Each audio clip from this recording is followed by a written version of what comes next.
Bien, bonsoir à toutes et à tous. Ben, je vous propose de commencer. Alors, c'est ce soir la deuxième séance de ce cycle de conférences intitulé «L'économie, c'est politique», hein, après Timothée Duverger qu'on avait accueilli début février. Nous avons le grand plaisir d'accueillir Jacques Généreux ce soir, donc qui enseigne à Sciences Po Paris depuis longtemps. 40 ans presque. 40 ans, bon, je voulais pas le dire, mais puisque tu le dis, donc il enseigne à Sciences Po depuis 40 ans. Donc Jacques Généreux, un certain nombre d'entre vous le connaissent, étudiant ou ancien étudiant, parce que ses ouvrages pédagogiques sont très largement reconnus, hein, son économie politique en 3 volumes, son introduction à l'économie, l'introduction à la politique économique, hein, sont des manuels de référence. Jacques aussi, tu t'es employé à rendre aussi accessible que possible la critique scientifique de l'économie et en particulier de l'économie dominante, hein, dans sa version néolibérale, notamment au travers d'un livre que j'aime beaucoup et que je recommande aux étudiants, qui est les vraies lois de l'économie. Euh, tu as engagé ensuite dans ton parcours de réflexion une,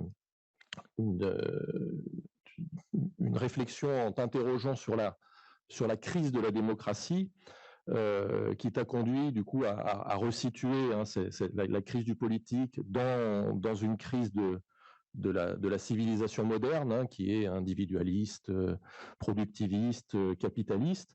Et pour ce faire, tu t'es pas limité à la science économique, tu as mobilisé l'ensemble des sciences de l'homme, hein, pour ce travail. Donc ça a donné lieu à la publication d'une trilogie, hein, qui est intitulée À la recherche du progrès humain, donc avec en 2006 la parution de La Dissociété, puis de L'autre société en 2009, puis La grande régression en 2010. Oui, Jacques Généreux est un auteur très prolixe. Donc, suite à ça, et ça va être le thème de ton intervention ce soir, tu as, à continuer un peu dans cette voie-là, et ça t'a amené à penser ce que tu appelles le point aveugle, hein, de la pensée critique du capitalisme et du néolibéralisme, à savoir le rôle de la stupidité humaine. Donc on va réfléchir autour de la bêtise, de la stupidité humaine. L'idée n'étant pas juste, hein, de démontrer la stupidité de certaines stratégies économiques et des discours théoriques qui les soutiennent, mais de mobiliser, et je pense que ça va être le cœur de ton intervention, de mobiliser la psychologie, en particulier la psychologie sociale, la psychologie cognitive, hein, pour comprendre comment un certain nombre de croyances qu'on peut juger absurdes affectent des gens très diplômés ou des simples citoyens. Et donc, dans le cadre de cette réflexion, tu avais déjà publié en 2016, hein, tu avais déjà commencé avec un ouvrage qui s'appelle La déconomie. Et ce soir, tu vas nous parler de ton dernier ouvrage, donc, qui est sorti fin 2001, avec un titre 2021, qu'est-ce que j'ai dit 2001 Non, 2021, avec un titre un petit peu provocateur, hein, Quand la connerie économique prend le pouvoir. Alors, je vous rassure, hein, Jacques va nous dire ce qu'il entend par connerie, par bêtise, hein. Il y a des définitions bien fixées. Et ce qu'il y a derrière, un peu, c'est pourquoi on continue à mener des politiques néolibérales, hein, depuis une quarantaine d'années, alors que l'on voit que ces politiques ont entraîné quand même un certain nombre d'effets dévastateurs, que ce soit en termes sociaux, en termes écologiques, et que même en termes économiques, ça profite qu'à une minorité de la population mondiale. Alors, comme explication, dans le début de ton livre, tu esquisses 3 pistes pour expliquer ça. La première, c'est de dire, c'est en fait c'est une nécessité, hein. C'est en gros, il n'y a pas d'alternative, hein.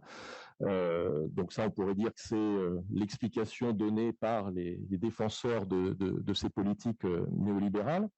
La deuxième piste, c'est celle de la malveillance, c'est-à-dire que il y aurait des classes dominantes qui ont la capacité de faire prévaloir leurs intérêts sur ceux du reste de l'humanité. Alors, sans exclure cette deuxième piste, celle sur laquelle tu mets l'accent dans ce livre, eh c'est celle d'une épidémie de bêtises. C'est-à-dire que l'entendement des gens, de la plupart des gens, serait perturbé par des institutions sociales et des circonstances qui les enferment dans des croyances et qui les conduit du coup à amener des choix, à prendre des choix, à faire des choix stupides au sens où ils ne sont pas efficaces, efficients et tout ce que l'on veut. Donc, pour approfondir tout ça, je vais te laisser 45 minutes de présentation, puis on aura un échange. Alors, j'ai oublié de rappeler, mais ce séminaire est en partenariat avec la librairie Mola, et il y a une table en haut de l'amphi avec un certain nombre d'ouvrages, dont ceux que j'ai mentionnés en préambule de Jacques, qui, si vous le souhaitez, pourra se livrer à une petite signature si vous le souhaitez, si vous a convaincu et vous mettre à lire du Jacques Généreux, ce que je ne peux que vous conseiller, parce que ce livre est tout à fait passionnant et interroge justement les biais cognitifs que chacun d'entre nous, nous avons. Donc je te laisse la parole en te remerciant encore grandement, encore une fois, d'avoir fait le déplacement jusqu'à Bordeaux pour nous traiter de bêtes et possiblement de cons.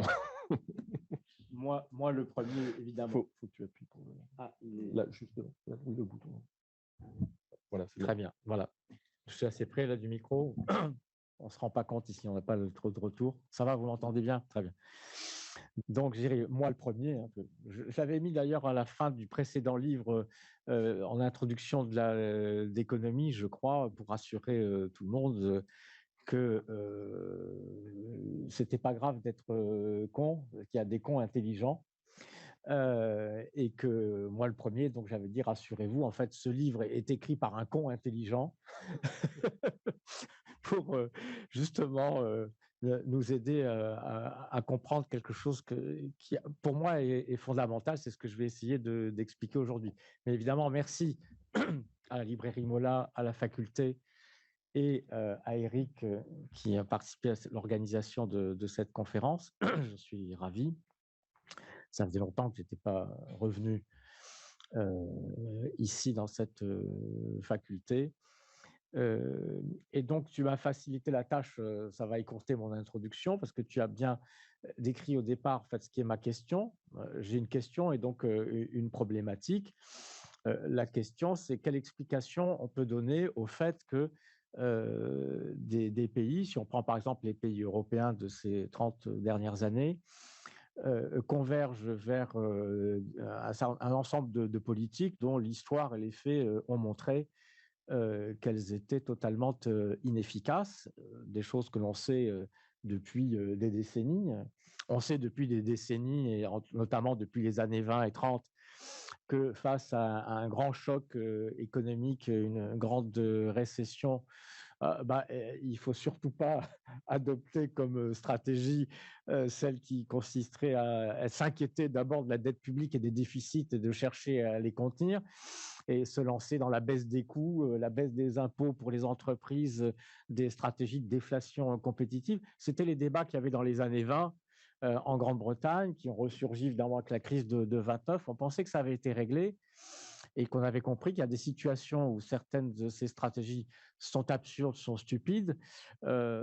Et pour comprendre que les politiques macroéconomiques qui ont été menées, par exemple, dans les années 20 en Grande-Bretagne et par l'ensemble des pays européens face à la crise de 29 dans les premières années, eh bien à l'époque, ça a quand même été tragique, même si les politiques ont changé assez rapidement, mais un peu trop tard, parce que le prix qu'il a fallu payer pour que les erreurs de cette époque-là soient enfin reconnues et qu'on comprenne qu'il fallait passer vers un capitalisme régulé, enfin vers d'autres types de politiques, vous le connaissez tous, ça a été l'effondrement économique, social de l'Allemagne, la montée du nazisme, du fascisme, une seconde guerre mondiale qui a quasiment détruit la civilisation européenne, au moins pendant quelques temps. Bon. Donc, voilà que, depuis une quarantaine d'années, les mêmes idées qui ont été débattues il y a un siècle ou il y a 8 décennies les mêmes politiques qui ont été discutées, qui ont été débattues, qui ont été expérimentées, qui ont été critiquées, qui ont été démolies par la critique, sont redevenues des idées, des thématiques et des théories économiques et des pratiques politiques qui sont redevenues non seulement à la mode, mais dominantes, hein. Les politiques de l'offre, l'économie de l'offre, les théories de l'équilibre général rebaptisées en dynamique stochastique, etc. On en reparlera un petit peu. Et donc, ma grande question, c'est pourquoi, en fait, on ne tire jamais les leçons de l'histoire, hein, ce qui était d'ailleurs ce que disait Hegel, bien spécialiste du sens de l'histoire, et qui disait que s'il y a une leçon de l'histoire à retirer, c'est que les peuples ne tirent jamais les leçons de leur histoire. Bon, donc ça, c'est ma grande question. Pourquoi on revient et on s'entête comme ça dans l'erreur? Alors, tu as dit, il y a et dans l'erreur, à quel point? Parce que quand on est passé depuis 40 ans à une logique de rivalité généralisée, de libéralisation tous azimuts du pouvoir de l'argent, de la circulation libre de l'argent, avec les conséquences que l'on sait, c'est pas simplement qu'on a une économie inefficace, qu'on a des politiques inefficaces, c'est qu'on a des politiques criminelles. C'est-à-dire qu'on a créé un modèle qui a donné le pouvoir aux mafieux, aux spéculateurs, qui a ôté aux États tous les moyens de continuer à assurer des biens publics tout à fait fondamentaux, qui a accéléré la destruction de la planète, de la biodiversité, etc., qui a imposé des régimes de travail dans les entreprises, source de souffrance et de stress inimaginables, des suicides parce que les gens se suicidaient parce qu'on les critiquait de vouloir trop bien faire leur travail. Donc, c'est de ça dont on parle. On ne parle pas d'une petite critique d'un système qui a des défauts, etc., ou de politiques, elles ne sont pas inefficaces. Elles sont pas inefficaces. Les politiques de lutte contre la crise de 2007-2008 en Europe, de politiques ressorties de la crise par la compétitivité des entreprises, ce n'est pas que c'est inefficace, c'est que c'est complètement déconnant. Pardonnez-moi l'expression, parce que c'est d'une absurdité tellement énorme et c'est tellement la répétition de ce qu'on sait qu'il ne marche pas. Et les politiques de liberté totale données au capital financier de diriger les entreprises, ce n'est pas une politique qui est gênante, qui a des défauts, c'est une politique criminelle, c'est une politique qui tue les gens.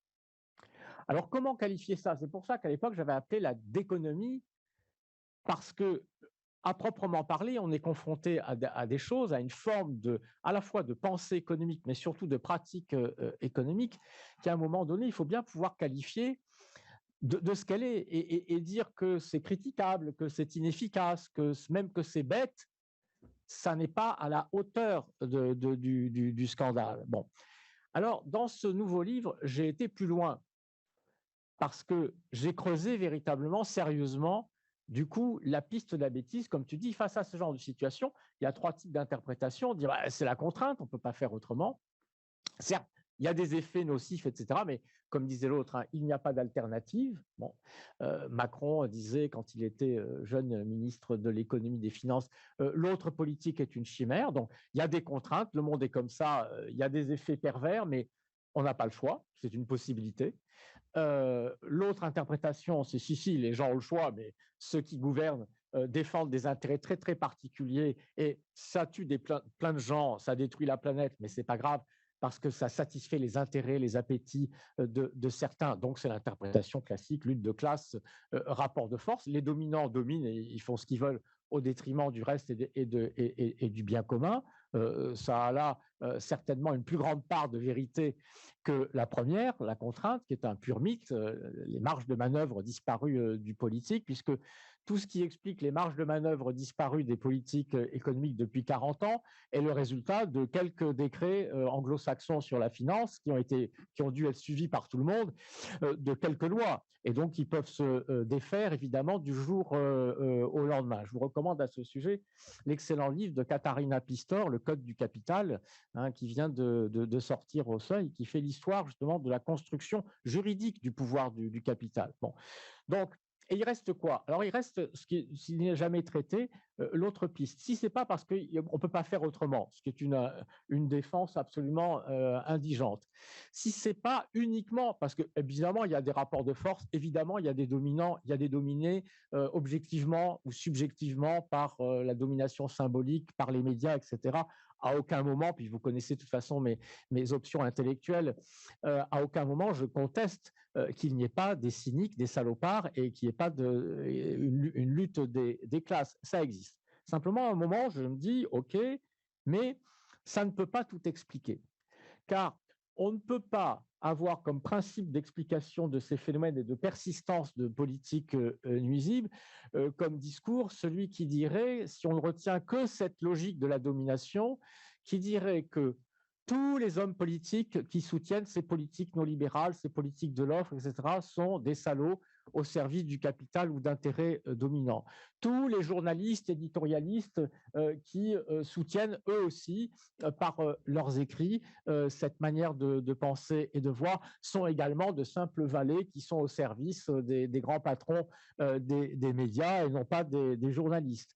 Que tous les gens qui votent pour les présidents, les parlementaires qui mettent en place des politiques sont des gens qui, eux, sont d'accord pour se mettre tous au service des 1% ou des 10% les plus riches. Que tous les professeurs d'université et tous les prix Nobel qui ne jurent que par l'économie de l'offre, les politiques de l'offre, la flexibilité, etc., la baisse des charges, etc., sont eux aussi des méchants personnages malveillants qui se lèvent tous les matins en se disant « je vais concevoir mes cours et écrire des bouquins pour bien défendre les intérêts des plus riches ». Vous voyez bien que je le dis comme ça, parce que ça, de cette manière-là, parce que ça montre combien c'est ridicule, justement.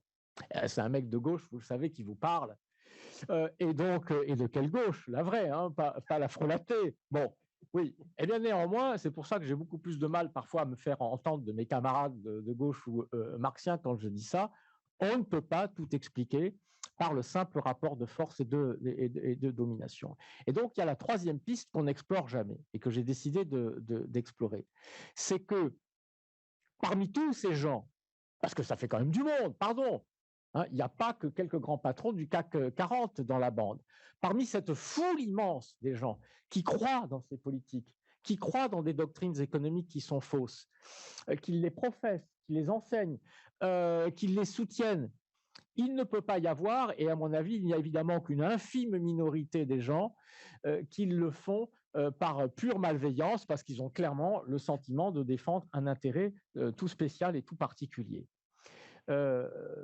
L'anthropologie, comme la simple expérience quotidienne de tout un chacun ici, nous enseigne qu'en règle générale, quand les gens disent quelque chose et surtout s'engagent sur quelque chose, sur une idée, sur une croyance, sur une pratique politique ou autre qui est motivée par les arguments qu'ils donnent, ils le font d'abord parce qu'ils y croient vraiment et non pas parce que ce sont des gens qui ont un complot immonde et qui se mettent au service de quelques intérêts fâcheux. Alors je dis, il faut explorer cette piste-là absolument. Et du coup, pour ça, il faut travailler. Il ne faut pas juste faire des slogans. Et donc, je vais commencer par vous expliquer que quand je parle de conneries, je sais que ça a fait réagir certains, que certains ont trouvé que le titre était un peu gênant et provoquant. Mais j'espère qu'après avoir lu le livre, ils comprendront la justification. Donc, comme toujours, moi, je ne sais pas faire dans le slogan, contrairement à certains, je ne donnerai pas de nom, c'est ce que je déteste le plus, je ne fais que de l'analyse. Donc, j'ai beaucoup travaillé.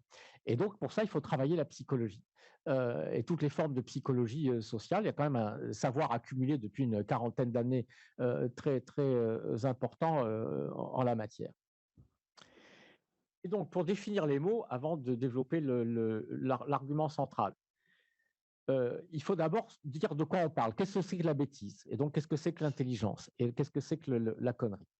Alors, une des raisons pour lesquelles on explore difficilement cette piste de la bêtise, c'est que il est difficile de croire que des énarques, des inspecteurs des finances, des prix Nobel d'économie, etc., qui soutiennent des politiques que je dis absurdes, est totalement inefficace, il est difficile de croire qu'ils le font parce qu'ils sont bêtes, parce qu'ils sont stupides, ou parce qu'ils sont incompétents, par exemple, en économie. On parle parfois de prix Nobel d'économie. C'est vrai que spontanément, c'est plus difficile à comprendre et à supposer, et à imaginer et à admettre que de se dire, bah non, s'ils le font, c'est qu'ils ont un quelconque intérêt ou qu'ils défendent un intérêt spécial ou particulier. Donc c'est une piste plus naturelle. Et justement, c'est un de nos premiers biais cognitifs dont nous parlerons. Et une des raisons pour lesquelles on a du mal à comprendre ça, c'est que intuitivement, on pense que la bêtise, c'est le contraire de l'intelligence, et réciproquement. Or, ça n'est absolument pas ça. L'intelligence, c'est pas quelque chose que l'on est, c'est quelque chose que l'on a tous. C'est un ensemble, c'est une boîte à outils, c'est un ensemble de capacités cognitives, etc., qui nous permettent de penser, de réfléchir, d'argumenter, de nous poser des questions, etc. Nous avons à peu près tous les mêmes capacités, à part quelques êtres exceptionnels. Bon. La question, c'est de savoir est-ce qu'on s'en sert ou est-ce qu'on s'en sert pas, est-ce qu'on s'en sert bien et comment on s'en sert. C'est là qu'intervient la bêtise. Et donc la bêtise, c'est pas le contraire de l'intelligence, puisque tout le monde est intelligent. Mais on peut avoir une bêtise des intelligents. Et c'est ça qu'on n'arrive pas à comprendre tant qu'on croit que c'est opposé. Pas du tout. Parce que la bêtise, c'est un comportement.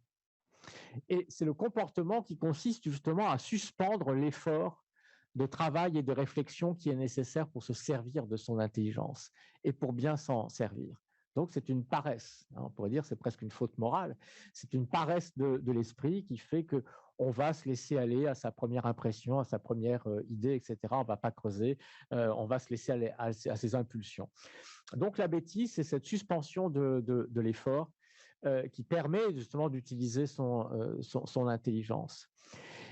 Seulement, il y a deux formes de bêtises. Il y a la bêtise ordinaire, on la pratique tous les jours. Hein. On fait une bévue, une erreur parce qu'on n'a pas réfléchi, on a été trop vite, etc. Bon, en général, quand c'est juste cette bêtise ordinaire, on finit par s'en rendre compte, on l'admet volontiers, on la corrige, etc. Au-delà de ça, il y a la bêtise bien ancrée, qui est un stade supérieur. Si on commence à être dans le déni de l'erreur ou de l'échec, et on ne veut pas lâcher l'affaire, donc on s'entête, et même après des expériences répétées, même après les conseils répétés de personnes avisées ou d'amis qui nous disent non mais là tu te trompes, c'est pas bien. Bon, c'est la bêtise bien ancrée. Mais cette bêtise bien ancrée, encore, il y a toujours des possibilités finalement d'en changer. Et il y a une autre forme, c'est la bêtise tellement ancrée qu'elle atteint son niveau quasi pathologique où il n'y a plus aucune espèce de possibilité ou d'ouverture envisageable pour que quelqu'un accepte de modifier sa croyance, accepte des critiques, accepte simplement d'envisager sérieusement, de réfléchir à une autre vue. Comment qualifier ça? Et donc, il faut trouver un terme, justement, qui qualifie ce summum, en quelque sorte, de la bêtise bien ancrée. Si vous avez un mot meilleur, je le prends. Voilà. Mais on ne peut pas dire ça, c'est pas de la simple bêtise, c'est au-delà, c'est pas de la simple stupidité. Et finalement, je trouve que connerie dit bien ce que c'est. Hein, parce que quand on dit, hein, parce qu'il y a deux usages de con, le gentil con, il est bien brave, bon, c'est pas méchant, mais quand on dit que vraiment de quelqu'un que c'est un con, un sale con, que c'est vraiment déconnant, c'est ça que ça veut dire. C'est-à-dire que c'est au-delà de la bêtise, c'est au-delà de l'erreur. C'est quelque chose, effectivement, qui exige un superlatif. Donc voilà les termes maintenant rigoureusement définis. Bien. Alors, pour comprendre le fait qu'il y a une bêtise des intelligents, dans l'économie et dans la politique, dans ce livre-là, mais je ne vais pas parler de ça maintenant.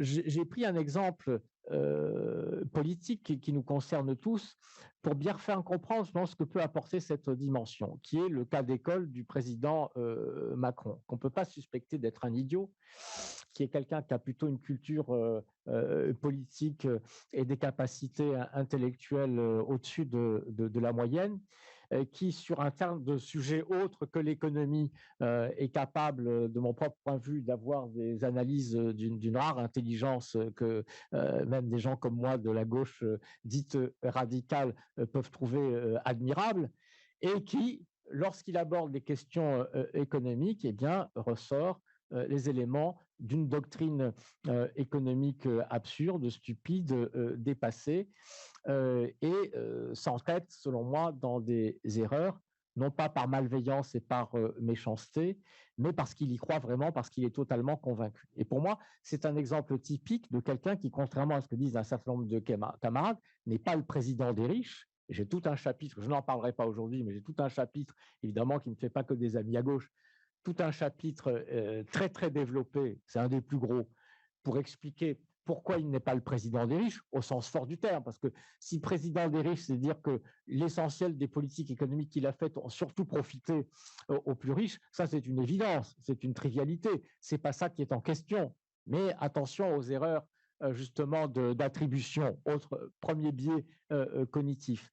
C'est pas parce que quelqu'un fait une politique dont l'effet est principalement, en effet, on peut le constater, de profiter plutôt aux populations les plus aisées, que ça veut dire qu'il l'a fait dans ce but, que ça veut dire qu'il est arrivé au pouvoir grâce au pouvoir, aux moyens et au soutien des riches. C'est ça que ça veut dire président des riches, si ça doit avoir un sens profond. C'est-à-dire qu'il fait une politique pour les riches parce qu'il veut faire une politique pour les riches et il peut faire cette politique pour les riches parce qu'il est au pouvoir grâce à une classe de riches qui est là et qui explique son pouvoir. Et ça, c'est totalement faux. J'en fais la démonstration. En ce sens-là, il n'est absolument pas le président des riches. Et donc, j'en reviens à se dire, il faut bien vous mettre dans la tête que des gens qui font des politiques que vous trouvez scandaleuses, injustes, etc., peuvent, et en règle générale, le font parce qu'ils croient vraiment que c'est la chose qui est la meilleure qui soit possible pour le pays. Donc, M. Macron est quelqu'un qui a une conception héroïque de son engagement politique, et on le voit bien malheureusement dans ce qui se passe sur les retraites aujourd'hui, qui comprend que même si ça fait mal, même si ça fait souffrir des gens, etc., il a une mission qui est d'accomplir un certain nombre de réformes qu'il estime être justes et parfaitement indispensables, et même s'il faut passer en force, eh bien, c'est une manière d'accomplir son rôle et d'accepter l'impopularité, etc. C'est ça, je dirais, le trip du président Macron. Et quelque part, ça a quelque chose d'honorable. Sauf qu'évidemment, c'est catastrophique à partir du moment où tout ça est fondé sur une théorie, une analyse économique qui est complètement folle. Alors, pourquoi, après je ne parlerai plus de Macron, mais je voulais dire que c'était un cas d'école intéressant comme point de départ, parce que ça permet de se dire, ah oui, mais voilà, on a un très bon exemple ici de ce que j'appelle la bêtise des intelligents. C'est-à-dire que des gens brillants, en pleine capacité, peuvent s'entêter jusqu'au bout dans des choses absolument nocives et stupides, par conviction, par amour de leur pays, par tout ce que vous voulez, par des nobles motifs. Alors comment c'est possible? Parce que ça nous montre finalement ce que j'appelle la banalité de la bêtise. Il y a tout un chapitre là-dessus. Et cette banalité de la bêtise, eh bien, on la découvre justement dans la psychologie expérimentale. Je ne vais pas passer en revue tous les biais, etc., qui existent. Ce que ça intéresse, d'abord, on peut avoir d'autres sources, et il y a un chapitre qui est consacré à ça, qui les liste. Mais pour dire simplement, ce qu'il faut comprendre, c'est que notre cerveau n'a pas été fabriqué, je dirais, dans l'évolution de notre espèce, pour chercher la vérité. Notre cerveau, il n'a pas été conçu dans le processus évolutif pour découvrir la vraie solution à des vrais problèmes ou se poser des questions complexes. Il a été conçu par étapes successives dans l'évolution des stades des homininés et puis hominidés jusqu'à sapiens, d'abord pour assurer la survie et la reproduction de l'espèce, la réussite dans la compétition sexuelle pour la reproduction, la réussite dans la compétition et les relations sociales pour vivre bien dans des toutes petites communautés de bandes de chasseurs-cueilleurs qui passent entre eux la totalité de leur existence. Et finalement, quand le langage apparaît, la possibilité de formes de raisonnement beaucoup plus évoluées, nos capacités de raisonnement sont d'abord par la sélection tendues vers ce que certains appellent la théorie argumentative de la raison, Mercier et Sperber en particulier, à savoir que nos facultés de raisonnement ont d'abord été conçues pour convaincre les autres que nous avons raison et donc pour nous convaincre nous-mêmes que nous avons raison, parce que ça procure un avantage évidemment dans la vie sociale. Résultat de cette évolution, alors bien sûr, tout ceci a entraîné le développement de capacités cognitives qui nous permettent aussi finalement d'envoyer des vaisseaux sur Mars ou détourner un astéroïde. C'est-à-dire qu'ils nous permettent de résoudre des questions qui demandent un niveau de réflexion rationnelle, etc., d'une sophistication absolument énorme. Nous avons cette capacité. Mais notre cerveau, la première chose qu'il fait confronté à un problème, c'est pas de chercher la complexité. La pensée réflexe, c'est la réponse rapide. Quelqu'un vous bouscule dans la rue, votre cerveau, il vous dit mais quel con, etc., vous met sur la défensive. Si vous réfléchissez, vous savez bien que ce n'est pas un con, que c'est juste un accident, que c'est un hasard. Mais déjà, pour arriver à ça, il a fallu faire une réflexion. Quand on est confronté à des questions sociales, économiques déjà beaucoup plus compliquées, eh bien malheureusement, notre cerveau va aussi fonctionner de cette manière-là. Pour avoir une forme de réflexion qui irait vers la recherche de la vérité, il faudrait commencer par s'assurer qu'on a les bonnes informations, les trier, etc. Ensuite, il faudrait les traiter de manière rigoureuse et intelligente. Et ensuite, c'est normalement la démarche rigoureuse et scientifique. Si on s'aperçoit que ça ne marche pas ou qu'il y a des erreurs, ben, ne pas s'entêter dans l'erreur. Or, tous nos biais cognitifs font que, un, on commence par faire un tri très sélectif des informations à travers toute une série de biais. Je ne vais pas tous les énoncer, mais la force de notre première impression, qui inconsciemment imprime tout le reste de notre raisonnement, l'exposition sélective, c'est-à-dire qu'on va plutôt vers des gens ou dans des milieux, des gens qui pensent comme nous. Donc voilà, le biais de disponibilité, on prend d'abord les premières informations disponibles, etc. Enfin, toute une série de biais qui fait qu'on déjà au départ, voilà. Et le pire, évidemment, c'est le biais de confirmation. C'est que dans les informations, on va d'abord retenir celles qui vont dans le sens de ce qu'on croit déjà et éliminer les autres qui nous embêtent, qui posent problème. Deuxièmement, on pense de travers. On pense de travers, une fois qu'on a, avec les informations qu'on a, on pense de travers là encore à cause de différents biais qui nous font, par exemple, survaloriser les événements négatifs par rapport aux positifs, l'aversion à la perte, beaucoup étudiée en économie comportementale pour ceux qui connaissent, qui fait on survalorise les pertes par rapport aux gains, même si en espérance mathématique ou en valeur absolue, c'est la même chose. Je ne vais pas les détailler, mais parce que je voudrais surtout parler de la troisième catégorie, qui est l'entêtement dans l'erreur. Dans la seconde catégorie, il y a quelque chose qui est important pour le sujet qui nous intéresse, c'est la tendance abusive à la généralisation à partir de quelques observations, à partir de quelques expériences, etc. Et le biais d'attribution fondamental qui est que nous avons tendance à interpréter les comportements, les phénomènes, ce que font les autres, en privilégiant les explications par les caractéristiques personnelles, président des riches, plutôt que par le contexte, les contraintes dans lesquelles ils se trouvent. Et enfin, la troisième catégorie de biais, c'est tout ce qui nous amène à nous entêter dans l'erreur.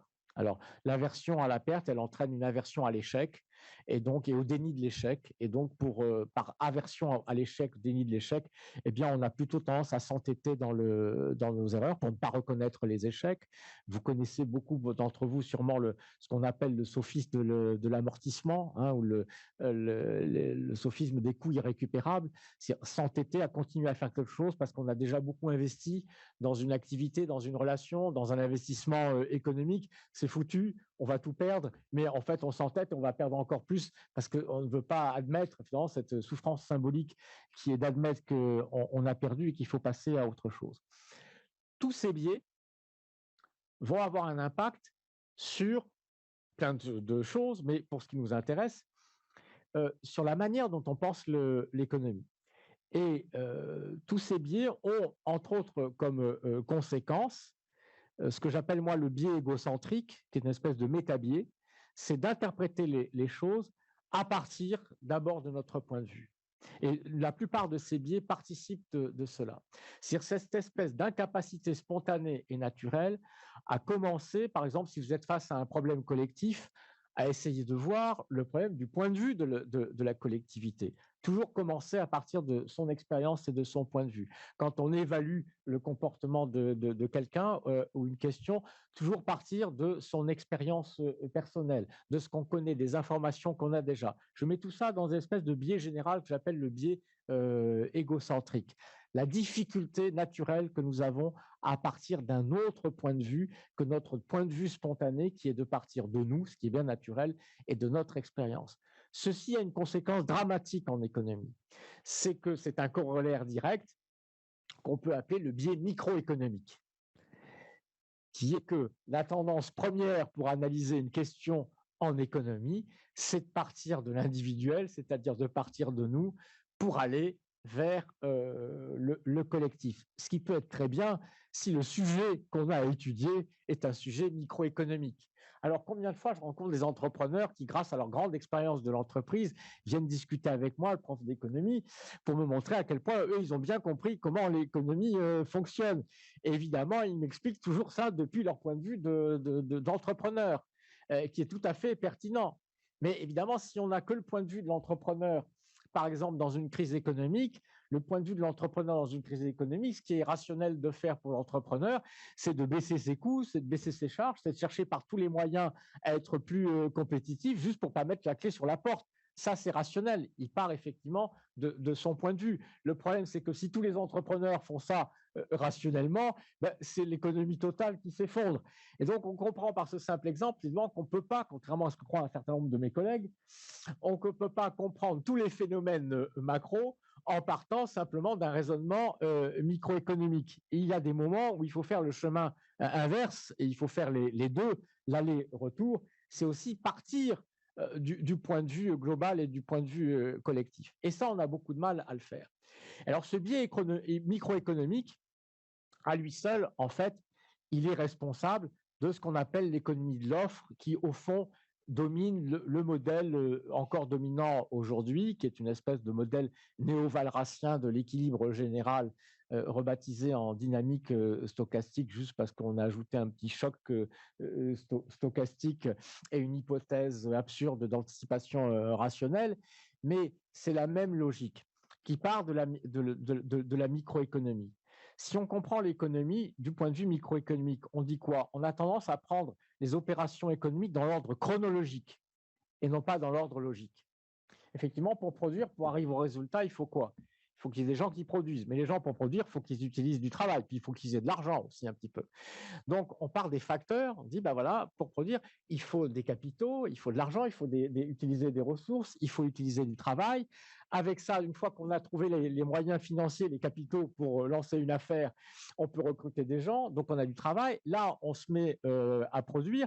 Et cette production, on va la vendre. Et à partir de là, ben, ça va engendrer un revenu. Et ce revenu, il va être dépensé. Cette dépense, ça va faire les débouchés, ça va faire la demande pour écouler les produits.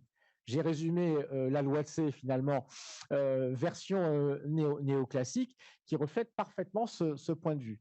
Cette théorie totalement absurde sera reprise plus tard par Hayek, qui dit s'inspirer du détour de production de Böhm-Bawerk pour critiquer Keynes, qui lui part de la demande.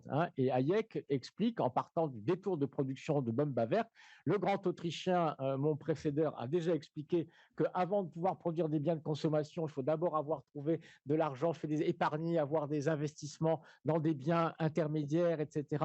Et à ce moment-là seulement, on pourra produire de la consommation. Donc, et Böhm-Bawerk a raison, parce que là, c'est une pure tautologie. Et Hayek en déduit, donc, avant de pouvoir consommer plus, il faudra d'abord qu'on ait épargné plus au départ pour pouvoir investir, pour pouvoir produire tous les biens intermédiaires et la super grande méga machine qui permettra enfin de satisfaire tous nos besoins de consommation. Ce qui, vraiment, est une ânerie économique monumentale. C'est confondre l'ordre chronologique des opérations avec l'ordre logique. Bien sûr que je ne peux pas faire une entreprise si je n'ai pas de l'argent avant. Et je ne peux rien produire si je ne trouve pas seulement de l'argent, mais des gens pour travailler. Mais je n'embauche pas des gens parce qu'ils sont là. Je n'utilise pas de l'argent parce qu'il est là. Et je ne vais pas emprunter de l'argent parce qu'il y a de l'argent à emprunter. Je vais emprunter de l'argent et embaucher des gens parce qu'il y a quelque chose à faire. Et pourquoi il y a quelque chose à faire et à investir? Parce que j'anticipe qu'il y a des profits à gagner, parce qu'il y a des besoins à satisfaire, parce qu'il y a de la demande. Et donc, c'est une telle tautologie, une telle évidence que le seul sens du circuit qui est malin, c'est le circuit keynésien. C'est-à-dire le fait que ce sont bien les anticipations des acteurs sur ce qu'il y a à faire, et y compris l'anticipation de l'entrepreneur innovant qui dit il n'y a pas de marché, il n'y a pas de besoin, mais moi, j'y crois, j'anticipe que là, s'il y a un truc à jouer, mais c'est toujours l'anticipation d'une demande qui va enclencher le circuit. C'est pour ça qu'on embauche, c'est pour ça qu'on produit, c'est pour ça qu'on va chercher des capitaux et qu'on va chercher de l'épargne. Et ce n'est pas l'épargne qui fait l'investissement et la production, c'est le contraire. C'est la demande qui, en rentabilisant l'investissement, crée le revenu qui va permettre d'alimenter l'épargne dont on a besoin dans l'équilibre économique. Tout ça a été expliqué, compris par Myrdal, Kahn, Keynes, etc., depuis un siècle. Bon. Et on est revenu à une autre économie qui prend le circuit économique à l'envers, le biais microéconomique. Toute la théorie économique dominante repose là-dessus. La théorie de l'équilibre général, on n'en est pas sorti. Et le résultat de cette manière de penser qui fait qu'il n'y a pas de problème de demande à l'arrivée parce qu'on croit à la magie de l'équilibre par les marchés, parce qu'on croit que la monnaie finalement est relativement neutre, ne peut pas être utilisée pour autre chose que pour faire des dépenses. Donc il n'y a pas de risque que l'épargne devienne une espèce de trésor caché qui ne sera pas réinjecté dans le circuit. Toute cette façon de penser, elle aboutit à la panoplie complète des politiques néolibérales. Si vous êtes convaincu que de toute façon, le problème des débouchés de la demande n'est pas un problème et que le seul problème, c'est de savoir utiliser au mieux et au maximum le travail et le capital disponible, eh bien, ça vous donne une économie de l'offre. On va dire c'est bien l'offre qui entraîne la production, le revenu, la dépense et donc la demande. Et donc, vous ne vous préoccupez qu'une chose, c'est de l'utilisation efficace du travail et du capital et surtout, et c'est pire, l'utilisation maximale. C'est-à-dire qu'il faut avoir le plein emploi du travail, ça c'est plutôt sympa, mais le plein emploi du capital, le plein emploi des ressources, c'est-à-dire l'exploitation jusqu'à ce qu'il n'y ait plus rien des ressources et de la planète pour être toujours à la production maximale et optimale. Et donc, si vous croyez ça, il n'y a pas besoin de politique, tout va bien. Sauf que si quelque chose ne va pas, puisque vous avez un modèle qui vous dit ça devrait aller bien, il ne devrait pas y avoir de chômage, il ne devrait pas y avoir de sous-emploi, etc., vous devez trouver, il n'y a que deux explications possibles. Il y a la vraie, c'est que le modèle est fou, c'est-à-dire qu'il prend l'économie à l'envers. Et donc, si vous n'admettez pas ça, entêtement dans l'erreur, déni de l'échec, etc., aversion à la perte, eh bien, vous êtes obligé de dire c'est parce que ce modèle qui est fou et qui est faux n'a pas encore été suffisamment mis en œuvre. C'est parce qu'en fait, il y a des gens qui gênent, il n'y a pas assez de concurrence, il n'y a pas assez de flexibilité, il n'y a pas assez d'incitation du gens, du coup, à épargner suffisamment pour financer les investissements, à travailler, etc. Donc, on va chercher uniquement du côté de la libéralisation, de la concurrence, pour se rapprocher le plus possible du modèle idéal qui ce serait le modèle de l'équilibre général, dynamique, stochastique, de marché parfait dans lequel il y a des acteurs rationnels qui, à chaque instant, anticipent parfaitement les conséquences de tout ce qui se passe et sont capables de s'adapter en permanence dans cet équilibre stochastique décrit par Robert Lucas au milieu des années 70. Et donc, il n'y a pas d'autre politique possible à partir du moment où on a cette conception de l'économie. Sauf que cette conception de l'économie, elle est fausse. Elle est radicalement fausse. Et donc, on a un souci, c'est que malheureusement, la majorité des économistes en sont venus, après quelques années de répit, à repenser que c'était à nouveau la seule façon de faire de l'économie. Et le plus grave d'ailleurs, c'est pas tellement que certains pensent que ce soit la seule façon de faire de l'économie. Toute piste de recherche est intéressante et il ne doit pas y avoir dans une science un quelconque anathème jeté sur telle ou telle piste de recherche. La théorie de l'équilibre général, d'ailleurs, franchement, celle de Walras au départ, c'est un bond en avant considérable dans la compréhension de l'économie. Parce que c'est ça qui a permis de comprendre tout ce que ne comprenaient pas les classiques, y compris les premiers marginalistes, qui est la véritable nature de l'interaction offre et demande, qui est une interaction générale. Et quelque part, justement, Walras fait plutôt de la macro que de la microéconomie. Il ne part pas du point de vue individuel, justement. Il comprend qu'il faut essayer de comprendre une interaction générale. Seulement, voilà, de Walras, on a retenu que l'idée qu'on pouvait démontrer mathématiquement qu'il existait un équilibre général et on n'a rien retenu de tout le reste de son œuvre.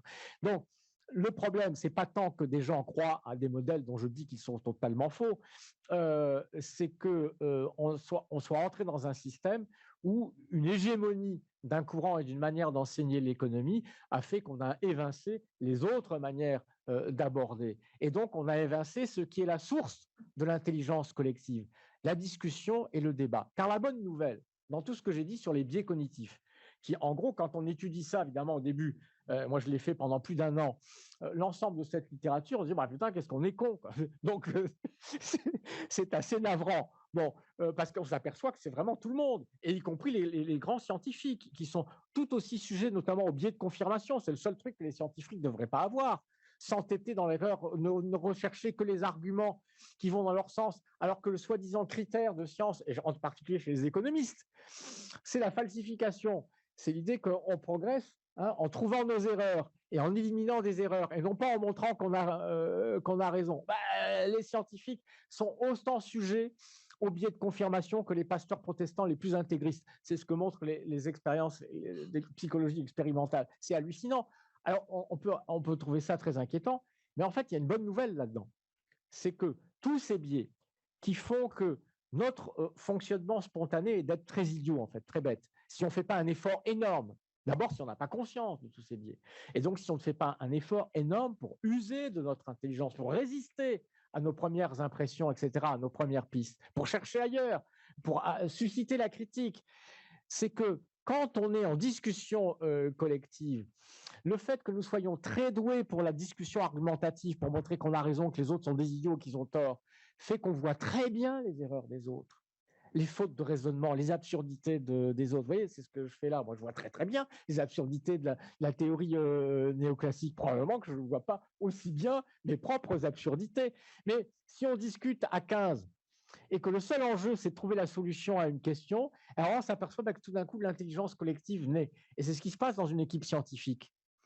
L'équipe scientifique, c'est la discussion collective qui fait émerger de l'intelligence collective. Parce que quand il y a 15 de vos collègues qui vous disent non, mais là, tu vois bien que là, tu n'as pas pris les bonnes données, non, là, tu vois bien que ça ne marche pas. Il dit, oui, je ne l'avais pas vu. Il était convaincu, c'était super. Bon, c'est à ça que ça sert. Mais alors, il y a une condition, c'est que les gens qui sont mis dans cette situation de discussion et de délibération collective ne soient pas en position de rivalité entre eux, qu'ils ne soient pas en compétition pour un poste, qu'ils ne soient pas en compétition pour de l'argent. Alors, parce que sinon, là, on retombe dans Homo sapiens, chasseur-cueilleur. Je veux me reproduire, je veux avoir les plus belles femmes, et je veux montrer à tout prix que je suis le plus fort et que j'ai raison. C'est-à-dire que dès qu'on est en situation de rivalité, on réactive tous les stress, toutes les réactions bestiaux de la bête menacée qui ne veut pas perdre, et toute la logique argumentative de montrer absolument qu'on est le plus fort et qu'on a raison. Donc, s'il n'y a pas de la rivalité, ça rend con. Pardon pour ceux qui n'aiment pas que j'utilise ce terme, mais j'ai donné une définition scientifique du terme tout à l'heure. Bon. Donc, la compétition, ça rend con, parce que ça nous met dans le stress, ça nous met dans la situation de rivalité qui va réveiller justement tous les biais qui nous font dérailler. Et donc, on peut s'appuyer là-dessus, à condition d'avoir bien compris ça, c'est qu'il y a un cadre social et institutionnel qui fait que la délibération entre des gens qui ne pensent pas la même chose, et on le voit bien dans certaines conférences citoyennes au niveau européen, il y a eu des centaines depuis 20 ans, lorsqu'on a des grandes conférences citoyennes sur des sujets d'éthique industrielle, etc., on voit des gens qui sont de gauche, de droite, qui sont riches, qui sont vieux, qui sont pauvres, etc., qui sont conservateurs, progressistes, bref, qui sont tout, hein, de tous les bords, extrême droite, extrême gauche, etc. On voit des gens qui arrivent à faire des avis très intelligents, finalement, de discuter, de se respecter et d'aboutir à des conclusions presque consensuelles, ce qui implique, compte tenu de la diversité des gens représentés, que vous avez là-dedans une majorité de gens qui ont dû changer leur première impression, qui ont dû changer leur avis par rapport à ce qu'ils pensaient avant d'arriver. C'est ça qu'on devrait avoir en démocratie, ce genre de délibération collective. Le problème, c'est que donc c'est l'issue, parce que si je dois terminer, il est quelle heure? Encore bon. Très rapide tableau, pour pouvoir exploiter cette bonne nouvelle, c'est que l'intelligence collective vient pas juste de ma réflexion solitaire dans mon coin, elle vient de la confrontation. De toute façon, on le sait bien, hein, tous ici que nous sommes, c'est que même dans le travail intellectuel solitaire, en fait, ce qui peut nous rendre intelligents, et la seule chose qui nous fait découvrir des choses, c'est la discussion critique avec les autres auteurs. Hein. Moi, je discute avec Aristote, Ibn Khaldoun, Jean-Marie Haribé, Éric Baer, enfin, voilà, des contemporains et des morts, dans le travail des textes, comment nous progressons en critiquant les autres. Je regrette que Aristote et Ibn Khaldoun ne soient plus là pour pouvoir me critiquer en retour. Mais entre collègues, on peut le faire. Et donc, si on est dans un cadre, justement, qui favorise ce pluralisme des courants, ce pluralisme des modes d'analyse et de méthode, et qui accepte le respect véritablement de la vraie discussion, où la question, il n'y a pas d'enjeu. La question, c'est pas de savoir qui va avoir le poste. La question, c'est pas de savoir qui est le plus beau, qui est le plus fort. C'est de résoudre une question, de résoudre un problème et d'accepter vraiment de délibérer et de débattre simplement de cette question. Si on arrive à placer ces gens-là dans cette situation, et y compris en économie, des partisans des modèles des SGE, etc., et des postes keynésiens. Et ça existe, heureusement. Il y a dans ces deux camps, j'allais dire, des gens, et j'en connais, qui peuvent très bien débattre et discuter ensemble et se respecter. Et bien là, vous avez de l'intelligence qui apparaît. Et d'ailleurs, on l'a vu même dans le mainstream économique lui-même, le début quand même d'une réforme dans le sens de l'intelligence qui fait qu'on a fini par reconnaître des trucs qui étaient des bêtises. La neutralité de la monnaie, on a fini par reconnaître que c'était une bêtise. Que du coup, si elle n'est pas neutre, eh bien, il pouvait y avoir des effets réels de la monnaie, que du coup, la courbe de Phillips n'était pas forcément une verticale et qu'il pouvait à nouveau y avoir un arbitrage inflation-chômage. Bref, on réhabilite des idées qui étaient considérées comme pestiférées et marquées au sceau de Keynes, c'est-à-dire de la nullité intellectuelle. Bon, bah, ça prouve qu'il peut y avoir du progrès partout dans le débat. Et donc, le problème, c'est que pour sortir véritablement de ce piège à con que sont nos systèmes d'organisation institutionnelle, il faudrait pouvoir user de la démocratie pour créer le cadre institutionnel et le cadre de vie qui nous sortent de ce piège.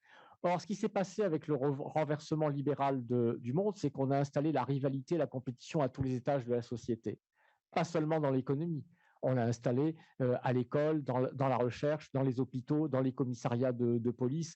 Et donc, la libre circulation totale d'argent dans le monde a mis en compétition pas seulement les pays, elle a mis en compétition les régions entre elles, à l'intérieur d'une région, les villes entre elles, à l'intérieur des villes et les quartiers, à l'intérieur d'une même famille, les enfants, pour être le premier en classe, à l'intérieur de la classe, la compétition. Pourquoi? Parce qu'on ne vient plus à l'école pour être éduqué, pour être bien, pour s'amuser, pour devenir moins con et plus intelligent. On vient à l'école pour ne pas rater sa vie, pour avoir un job, pour être le premier, etc. La compétition, ça rend con. Voilà. Et donc, comme on a installé la compétition dans tous les espaces sociaux, eh bien, on a enclenché une grande épidémie de bêtises. Ça rend con à la fois par le stress qui sature et qui déclenche tous les réflexes de pensée spontanée et réflexes stupides et nous met sur la défensive parce que ça sature le temps, ça sature l'énergie. Comment voulez-vous que des gens qui passent des journées de stress entier parce qu'ils sont dans un milieu professionnel ou social où il y a ce stress permanent de la rivalité, de l'évaluation, de la performance, comment voulez-vous qu'après ils disent bon, ah ben c'est bon, je mets ça de côté, maintenant je vais réfléchir. Ben non, on cherche qu'à une chose, c'est à boire un whisky, à se détendre, à regarder un feuilleton idiot à la télé, et c'est bien naturel. Donc, le problème, c'est que pour sortir de ça, il faudrait sortir de cette logique de rivalité compétitive partout. Et donc, il faudrait avoir la possibilité d'un projet démocratique qui disait, on va remettre de la lenteur, on va remettre de la vérité, dire quels sont les vrais besoins et dire que le but des humains, c'est pas de se faire de la compétition sauvage pour produire toujours plus, etc. C'est de coopérer ensemble pour produire juste exactement ce dont nous avons besoin et de la manière la meilleure qui soit.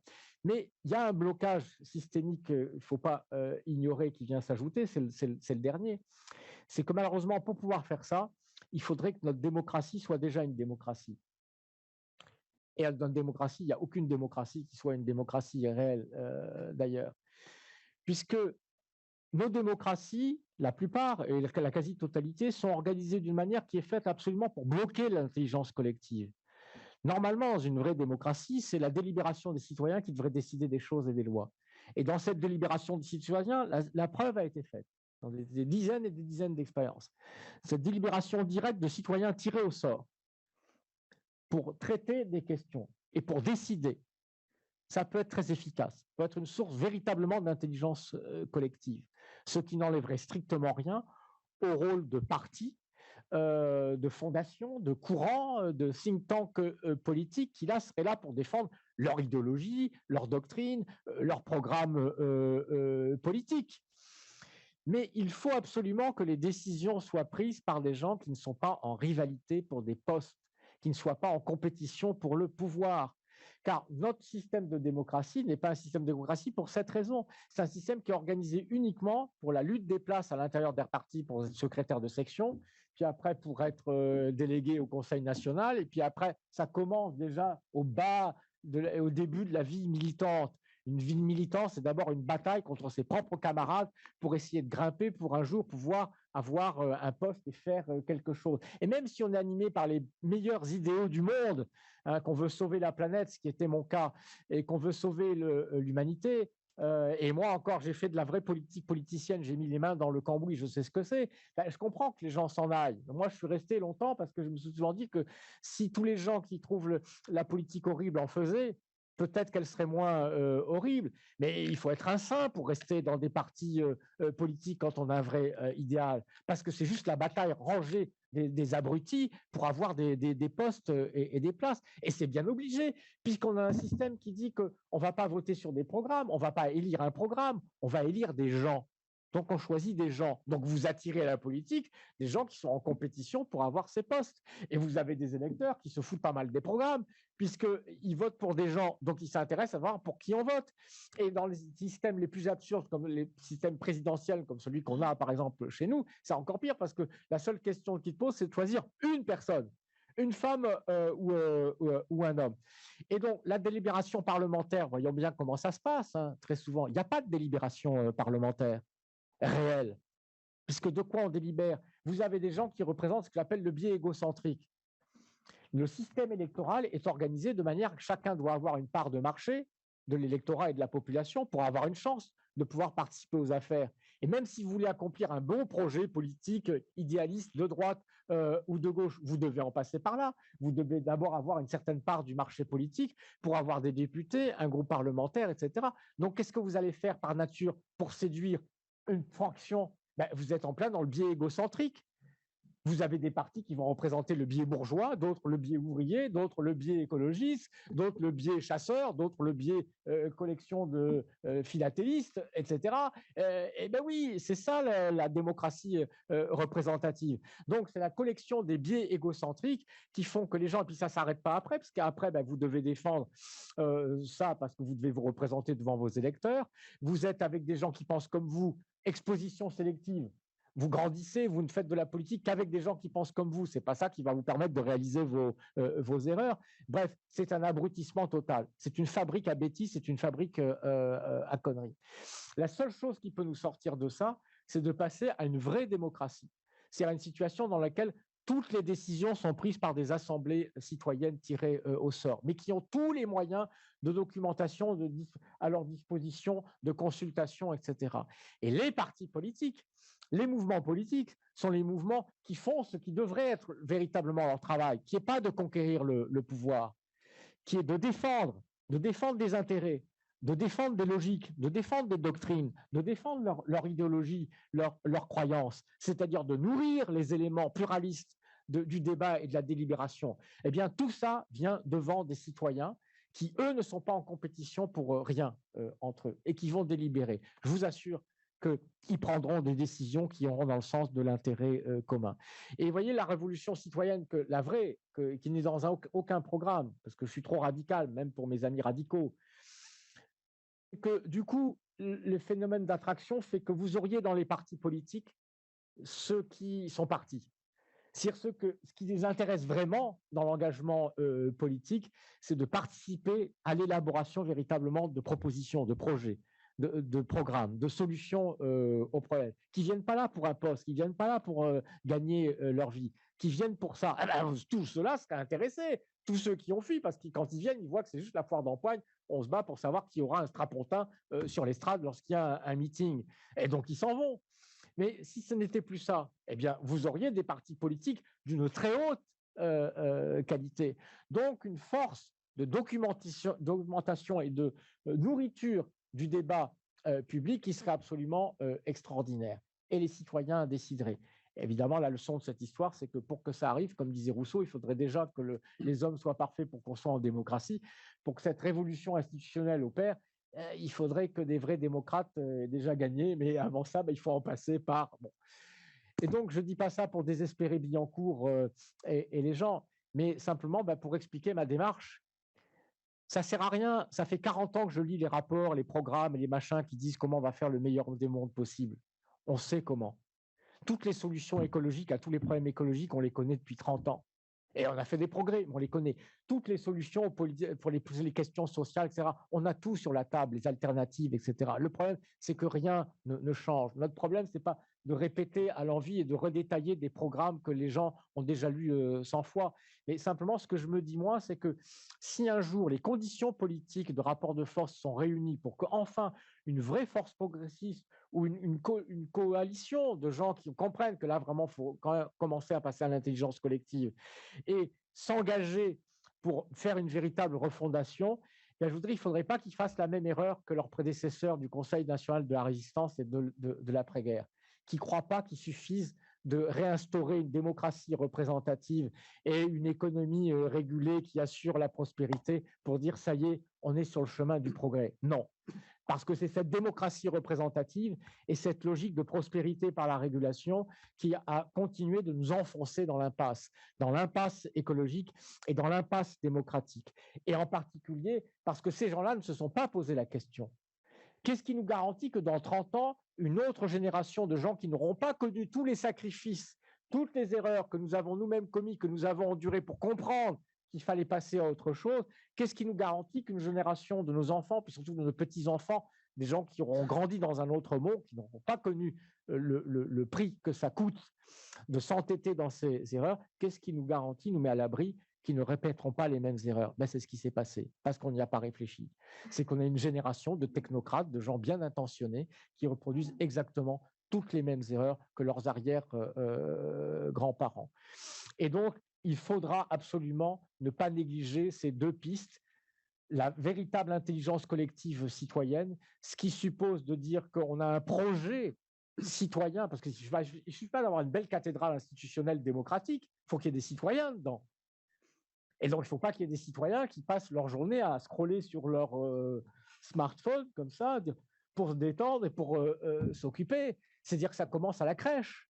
C'est-à-dire qu'on crée une population de citoyens en apprenant effectivement le débat, la coopération, la délibération collective à tous les âges de la vie, avec les responsabilités que ça implique et qui sont à la portée des enfants à chaque âge de la vie.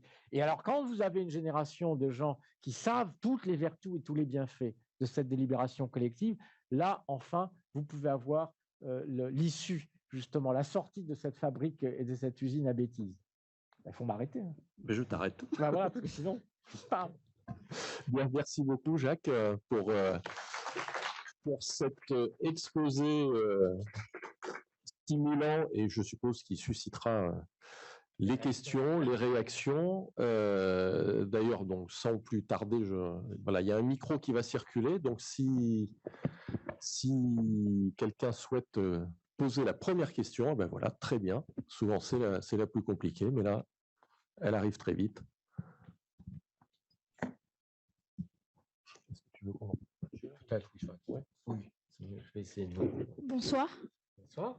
Vous avez dit tout à l'heure que la compétition, ça rend con, mais ne pensez-vous pas que l'humain est né pour être en compétition et que d'une certaine façon, la compétition pourrait être le moteur même de la croissance économique dans un pays? On prend plusieurs questions? Oui. Donc, est-ce qu'il y a d'autres demandes de parole? Oui, regardez juste à côté. Moi j'ai une question macroéconomique. C'est pour parler des institutions. Il y a beaucoup d'auteurs qui ont démenti la rationalité des agents économiques. Je pense à Daniel Kahneman avec Système 1 et Système 2, que j'ai l'impression que vous avez cité un peu au début de votre... Et je pensais à ça et je me disais, pourquoi est-ce que nos institutions macroéconomiques continuent de se baser là-dessus pour leurs prévisions, alors que ça a été démontré depuis quand même pas mal d'années que c'est pas viable en fait comme modèle, parce qu'au moindre choc, à la moindre crise, cette rationalité s'envole, quoi. Quel biais fait qu'on continue de faire ça, quoi? Merci. Une autre répondais. Question, ou sinon tu réponds à ces deux premières questions? Oui, Allez. je réponds, c'est assez clair comme question. Je vais pas être trop long. Alors, il y a deux choses dans ce que vous avez dit, madame, tout à l'heure, que l'humain, est-ce que vous ne croyez pas que l'humain aussi, en fait, il est né pour être en compétition? Et deuxième chose, que la compétition pourrait être le moteur de la croissance. Je commence par la deuxième parce que c'est la plus facile. Évidemment que la compétition peut être un moteur de la croissance, hein. Bon, je connais Schumpeter et je connais Marx aussi. Tout le monde est d'accord. Parce que le moteur du capitalisme, c'est le fait qu'il y a des gens qui sont en compétition pour avoir une rente, pour extraire une rente, pour avoir une rente de monopole, disait Schumpeter. Donc oui, un moteur fondamental de la croissance. Alors chez Marx, du coup, c'est une contradiction parce que les gens sont obligés de se faire de la compétition dans un système capitaliste pour prendre des parts de marché, pour pas être dépassés, pour pas être virés de la course. Et du coup, ils accumulent des capacités de production, mais sans s'occuper de diffuser le pouvoir d'achat nécessaire dans la classe ouvrière. Bon, pour Schumpeter, c'est une source d'espèce de création, destruction créatrice. Donc oui, évidemment, la compétition peut être une source de la croissance. Bon, mais c'est pas parce qu'elle peut être une source de la croissance qu'il faut du coup encenser la compétition, parce que la compétition d'abord a bien d'autres effets, et que surtout pour la question du moment, c'est pas de trouver le maximum de croissance possible. Il est évident que l'urgence à laquelle nous sommes confrontés, c'est de trouver comment faire avec ce qu'on a, de ressources, en essayant d'arrêter de puiser dedans pour qu'il reste quelque chose à l'avenir. Donc, c'est pas de chercher à avoir le maximum de croissance, ce serait plutôt de se dire, on pourrait essayer de s'en passer purement et simplement de la croissance, parce qu'on n'a absolument pas besoin de croissance pour une société juste, hein. Les sociétés de chasseurs-cueilleurs étaient des sociétés relativement justes et égalitaires, hein. Il n'y avait pas de croissance, hein. Pendant 500 000 ans, l'Homo sapiens, il n'y a pas eu de croissance économique. Les problèmes ont commencé avec la sédentarisation, la division du travail, et où il a commencé à avoir de la croissance et de la compétition du coup. Donc ça, c'est pour la partie la plus facile.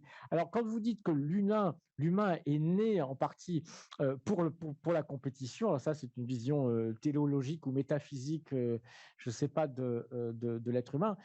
Il y a des instincts de compétition, je les ai évoqués justement dans l'évolution de la sélection de l'espèce, hein. Il y a une compétition pour la reproduction, il y a une compétition sociale, donc on était des très bons compétiteurs dans la compétition sociale, et y compris, souvent, ça se traduit y compris dans le travail intellectuel et dans le raisonnement, parce que notre principal biais, c'est de vouloir utiliser la raison, non pas pour trouver la vérité, mais pour être plus fort que les autres et montrer qu'on a raison. Donc c'est vrai qu'il y a un instinct de compétition. Seulement, comme Darwin avait dû l'expliquer à la fin du 19e siècle à Herbert Spencer, qui avait tendance à interpréter la théorie de l'évolution comme étant simplement une sélection assez brutale des plus aptes à la vie et l'élimination des plus faibles, la sélection, elle a surtout sélectionné bien d'autres choses. Si l'humanité, cette espèce-là, c'est une catégorie de singes et de grands singes, est devenue homo, c'est que c'est une espèce qui a suivi une voie évolutive, qui a abandonné tous les éléments qui faisaient la force des animaux et des singes, la force musculaire, les griffes, etc., l'œil sans iris et tout, et qui a compensé le fait qu'elle est devenue l'espèce de grand singe la plus vulnérable qui existe sur la planète par la force que lui donnait sa capacité de coopération et de communication. Donc l'être humain est d'abord l'aboutissement d'une lignée évolutive qui a été centrée sur la capacité de coopération et les qualités de communication. Alors il se trouve que dans cette coopération communication, il y a aussi toujours un élément de compétition. Mais c'est très, très, très largement la nature sociale de l'être humain est très, très largement orientée vers la coopération, hein. Donc, il n'y a pas un biais systématiquement, comme vous semblez l'entendre, en compétition. N'oubliez pas toutes les propensions naturelles à l'empathie, à la sympathie, à la compréhension de l'autre, c'est absolument extraordinaire. Tout ce que découvre la biologie, la neuroimagerie biologique, etc., hein, dans la capacité à comprendre les impressions, les sentiments des autres et la capacité d'empathie. Nos neurones miroirs font que non seulement on est très très sensible, normalement, sauf si on a une pathologie sociale, ça arrive, mais on est normalement très très sensible à la souffrance d'autrui, mais on l'est aussi, on réagit quasiment de la même manière, on s'en rend pas compte, mais au niveau neuronal, on réagit quasiment de la même manière, simplement à l'évocation de la souffrance ou à des mots qui la disent alors qu'on ne la voit pas, qu'on n'a aucun contact. C'est-à-dire qu'on a une hypersensibilité, donc aussi une hypercapacité à comprendre le point de vue de l'autre par l'empathie et la sympathie. C'est pour ça que ce que je disais, vous voyez tout à l'heure sur le biais égocentrique, on voit bien que cela, c'est une question de bêtise. Parce que par ailleurs, nous avons des facultés absolument exceptionnelles pour comprendre simplement dans un regard qui change face à un interlocuteur, de comprendre des sentiments, de comprendre le truc où là, je sais que j'ai été trop loin, où là, attention, je suis en train de le où là, ah oui, je sais que ça l'amuse. On voit ça. Comment on fait? C'est des centaines, des millions d'années d'évolution. Donc, on a cette hyper faculté d'empathie, de sympathie, de compréhension. Et dans certaines situations, souvent, en fait, elle est bloquée. C'est ça le biais égocentrique. C'est une suspension, tout d'un coup, une espèce de blocage de notre faculté empathique et sympathique qui nous permet de nous mettre du point de vue de l'autre. C'est la bêtise, c'est la paresse, c'est la première impression, c'est la réaction, c'est mon propre souci, etc. Bon, voilà, je ne veux pas être trop long, je m'arrête là. Alors, sur l'autre, vous avez tout à fait raison, vous avez bien compris. Il y a effectivement tout ce courant de l'économie comportementale, Kahneman, Tversky, Richard Thaler, etc., qui ont étudié, se sont concentrés uniquement, eux, sur la critique de la rationalité un peu au sens économique du terme, alors que la psychologie expérimentale sociale va bien au-delà de ça. Évidemment, leurs travaux sont très intéressants parce que, notamment, ils montrent, alors ça n'a pas tellement d'incidence sur les modèles de prévision, etc., que vous évoquez, mais ça a au moins une incidence sur le fait que ça montre que toute la microéconomie qui repose sur la rationalité, la stabilité des préférences, etc., la rationalité du consommateur, que évidemment tout ça c'est du pipeau, hein, puisqu'il démontre très très bien, notamment avec l'aversion à la perte, l'effet de dotation, que les préférences sont instables, qu'au fur et à mesure qu'on fait des choix, ça change nos préférences pour le coup d'après, etc. Donc c'est ravageur effectivement, hein, pour l'idée d'anticipation rationnelle, par exemple, ça paraît tellement saugrenu par rapport à la manière dont fonctionnent les gens, pensent réellement les gens, hein. Mais en revanche, l'autre dimension que vous évoquez, qui n'est pas liée seulement à la critique de la rationalité, tous les modèles de prévision que vous évoquez, tous ceux qui étaient incapables de prédire le choc de 2008, etc., et de l'intégrer, viennent simplement de l'économie de l'offre, des modèles d'équilibre général dynamique stochastique, mais qui ne font que reproduire le modèle, disons, néo-walracien de base. Ce sont des modèles dans lesquels la monnaie, les actifs financiers, les banques ne jouent aucun rôle. Et donc, s'ils ne sont pas dedans, comment voulez-vous prévoir? Il n'y a pas de place pour la spéculation, etc. Donc, c'était des modèles qui étaient incapables de comprendre ça et de le voir venir, puisqu'ils présupposaient que ce genre de problème n'existait pas. Ça paraît totalement hallucinant, parce que c'est hallucinant, c'est totalement. Il y a des dizaines d'études qui, dans les 3 ans qui ont précédé le choc de 2008, la crise financière, l'avaient prédit. Ils disaient, voilà, parce qu'ils étaient des post-keynésiens, d'autres courants, des gens qui faisaient de l'économie concrète, réelle, et qui mesuraient, qui disaient voilà ce qui se passe, voilà les conséquences, et voilà ce qui va se passer. Et là, on avait des modèles fous, extraterrestres. Et ça ne s'est pas tellement arrangé avec la nouvelle génération, à l'évolution des modèles d'équilibre général dynamique stochastique, parce que même quand ils s'améliorent, qu'ils mettent un peu plus d'éléments keynésiens pour être un peu moins réalistes, c'est quand même assez bizarre, assez hallucinant, parce que quand vous avez des modèles qui suivent la ligne de Lucas, qui dit qu'il faut absolument, c'est sa grande révolution méthodologique, qu'il ne y a avoir de modèle macroéconomique que microfondé. C'est-à-dire qu'un truc n'est admissible en macroéconomie que si ça part d'une théorie microéconomique de l'équilibre général et qui suppose qu'il y a équilibre général, que les gens maximisent et réalisent leur plan. Si vous raisonnez dans ce cadre-là, c'est valide. Bon, très bien. Mais lui-même, dans son propre modèle, comment il fait son fondement microéconomique. Comme entre-temps, il y avait eu, à peu près à la même époque, les théorèmes Sonnenschein-Mantel-Debreu qui montraient qu'on ne pouvait pas agréger à partir de demandes individuelles des demandes totales pour être sûr que ça déboucherait sur un modèle où lorsqu'il y a un écart ou un choc, eh bien, le marché s'ajuste pour aller retourner à l'équilibre.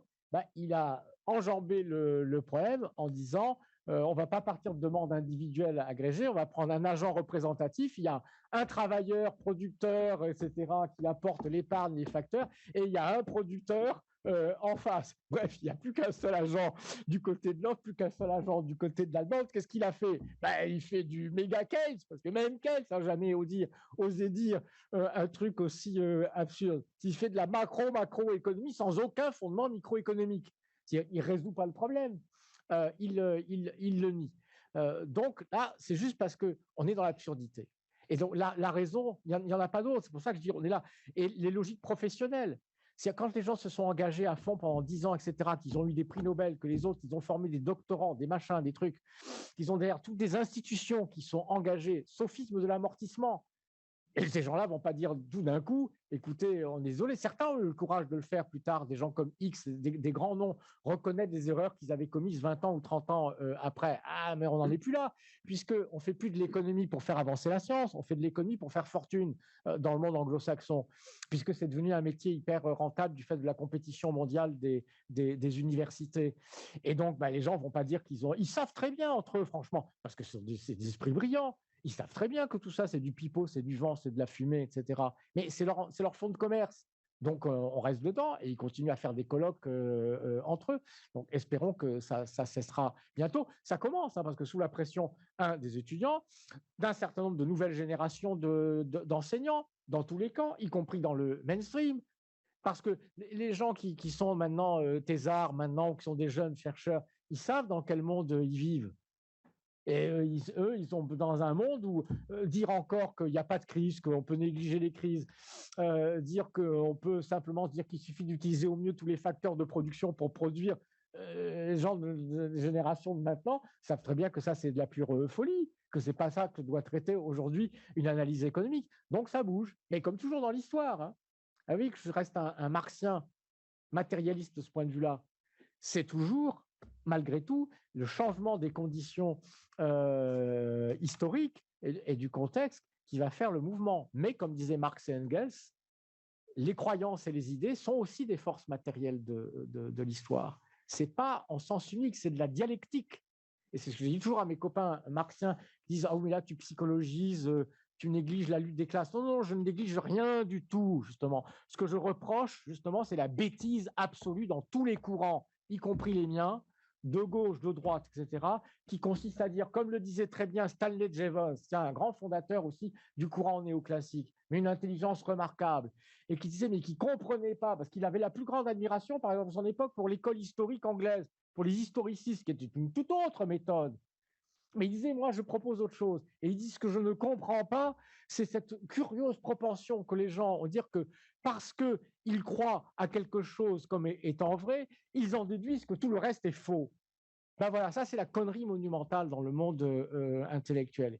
Il y a du bien et de l'intéressant à puiser aujourd'hui dans tous les courants de la pensée sociale, politique et économique. Et il faut juste que ces gens se mettent ensemble pour délibérer, discuter et accepter d'être sur des pistes différentes, sur des méthodes différentes, de les confronter, etc. Voilà. Économistes de tous les pays, unissez-vous, c'est ça ton... Non, j'allais dire autre chose, mais c'est incohérent avec ma théorie. Il faut laisser la parole aussi. Oui. Ça suffit. Alors, on va reprendre d'autres questions, d'autres interventions.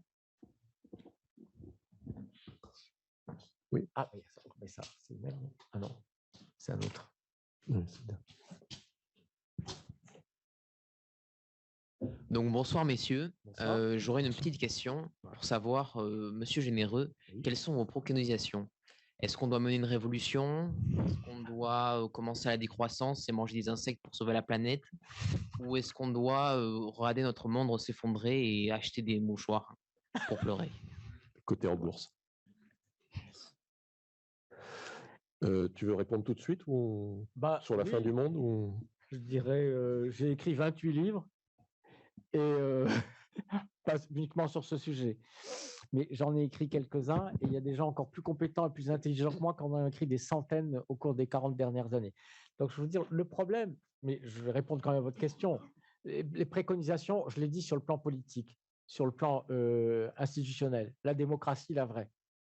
C'est une vraie révolution institutionnelle qui fasse qu'on fasse fonctionner l'intelligence de la délibération collective pour décider de si on a affaire à des enjeux. Et les enjeux qui sont devant nous, et qui sont graves, qui sont sérieux. Et il n'y a pas que l'enjeu écologique, mais celui-là, il est quand même sacrément majeur, suppose un degré de coopération entre les êtres humains absolument inédit dans l'histoire de l'humanité.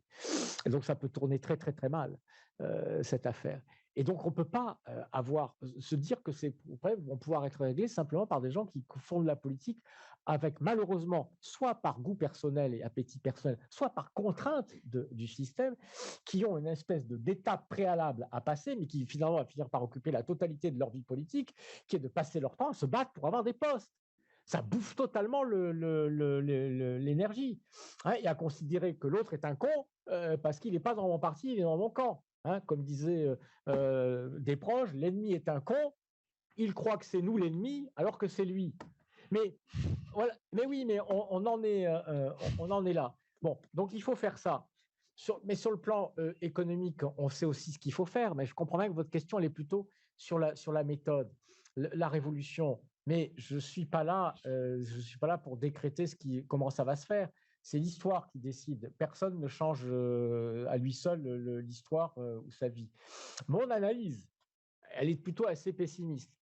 Mon analyse, c'est que, comme le disait Hegel, les peuples n'ont jamais tiré aucune leçon de l'histoire, c'est que si on regarde l'histoire, moi je ne connais pas d'exemple, mais peut-être que je me trompe, ma culture historique n'est pas assez étendue pour être sûr que je ne dis pas une bêtise, là.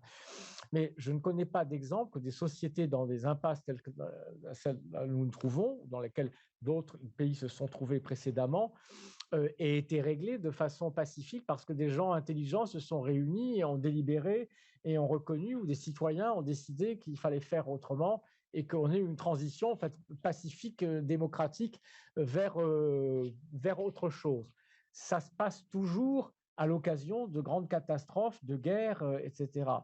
Je crains, quand on voit la résilience des systèmes, que malheureusement, et c'est ça la grande crainte, c'est qu'il n'y ait que de grands chocs, de grandes catastrophes qui puissent faire changer les choses.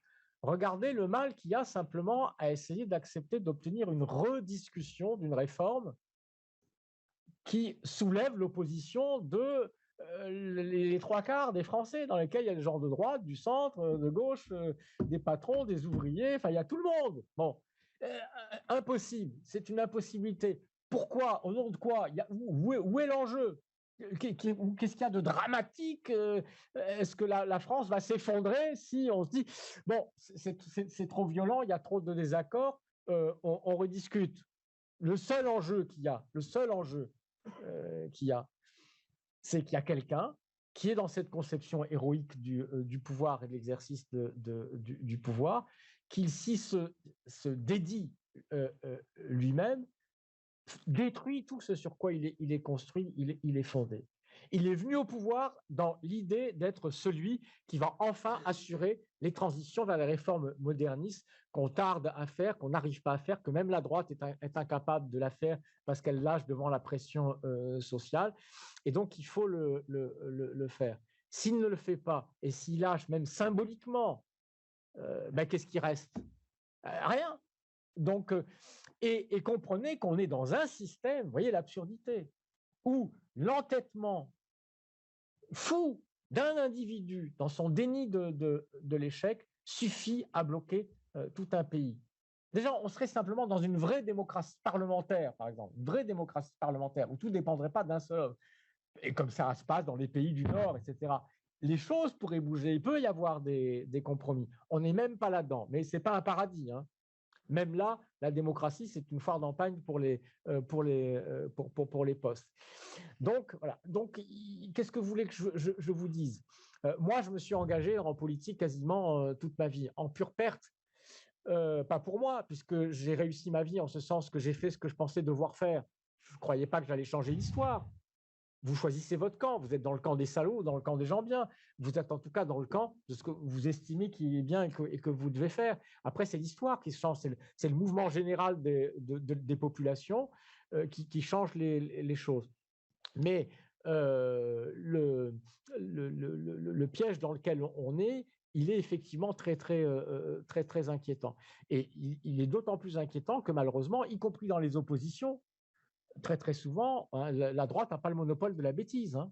Il y en a autant, je suis mieux placé d'ailleurs pour l'avoir, de l'autre côté. Et donc, quand vous avez des gens qui passent leur temps à se quereller, encore pour des querelles de parti ou de prééminence, de poste, etc., et de se diviser, et qui ratent des occasions historiques d'être rassemblés pour faire avancer un vrai projet progressiste, ben là, il y a effectivement de quoi être un petit peu désespéré. Mais ce n'est pas grave, qu'est-ce que vous avez comme autre choix? Vous êtes jeune, ben vous devez continuer. Vous devez continuer parce que les choses ne changent que parce qu'il y a des gens qui ne lâchent pas et qui restent jusqu'au bout résignants et qui se battent. Et ça peut marcher, parce que c'est ça le moment extraordinaire où nous sommes. C'est un moment où il y a de telles évidences de toutes les impasses.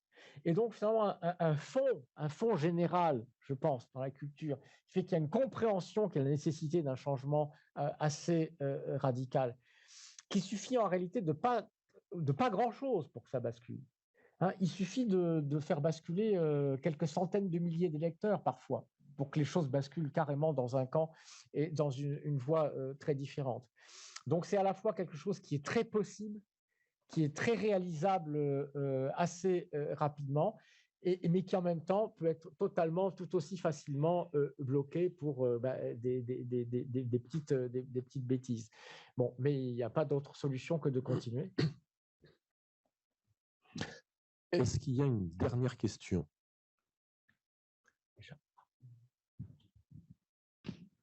Comme ça.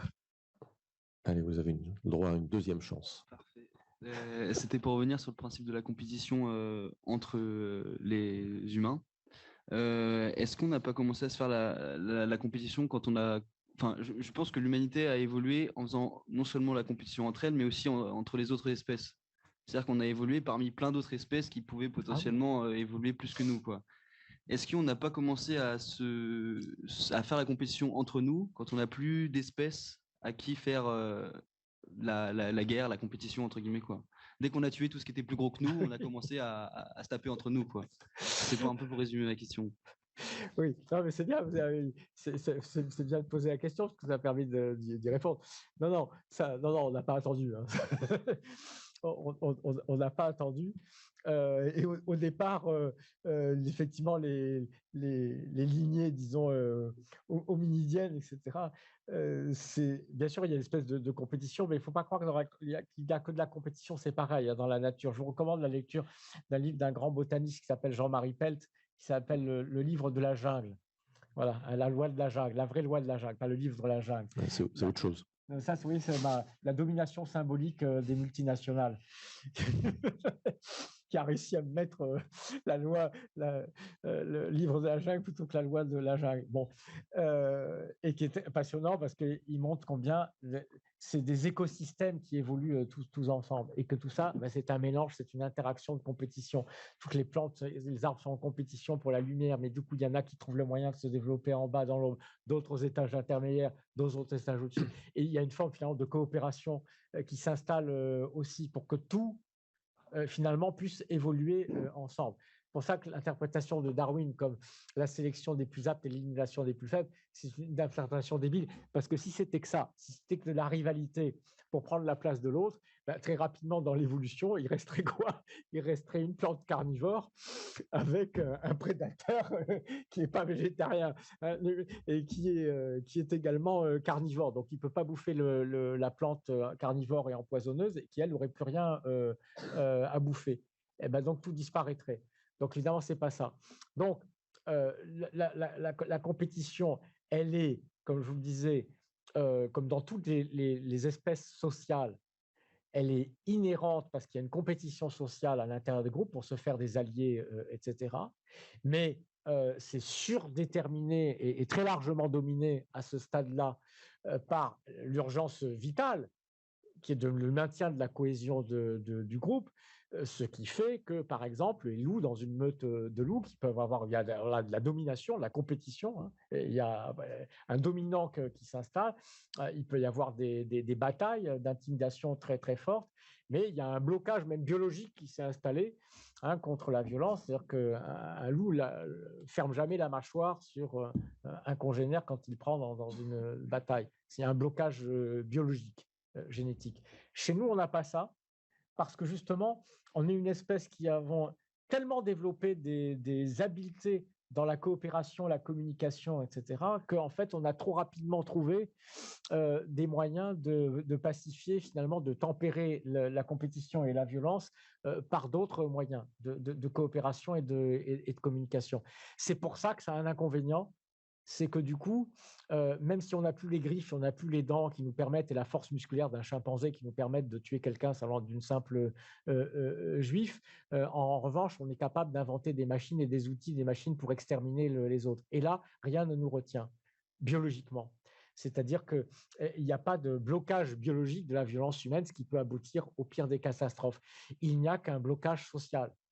Mais on est très doué pour ça. Et donc la vraie rivalité avec les autres espèces, elle commence, en fait, ça commence, mais on pourrait dire que pour moi l'Anthropocène, il commence quasiment au néolithique, c'est-à-dire à partir du moment où l'humanité finit par devenir une humanité sédentaire, qui doit produire, qui doit exploiter la terre, installer donc la division du travail, donc des hiérarchies, de la propriété, donc de l'ordre social, etc.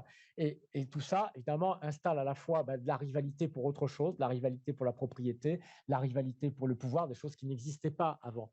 Et donc, il faut bien comprendre que c'est un vrai choc anthropologique, parce que l'humanité, elle s'est forgée pendant des millions d'années d'évolution, et pour Sapiens, pendant des centaines de milliers d'années, avant que ça se produise. C'est-à-dire qu'on est une espèce qui est parfaitement adaptée pour vivre dans des petites communautés solidaires de quelques dizaines de personnes, et totalement naturellement adaptée pour vivre dans des grandes sociétés avec division du travail, des groupes, rapports de pouvoir, etc.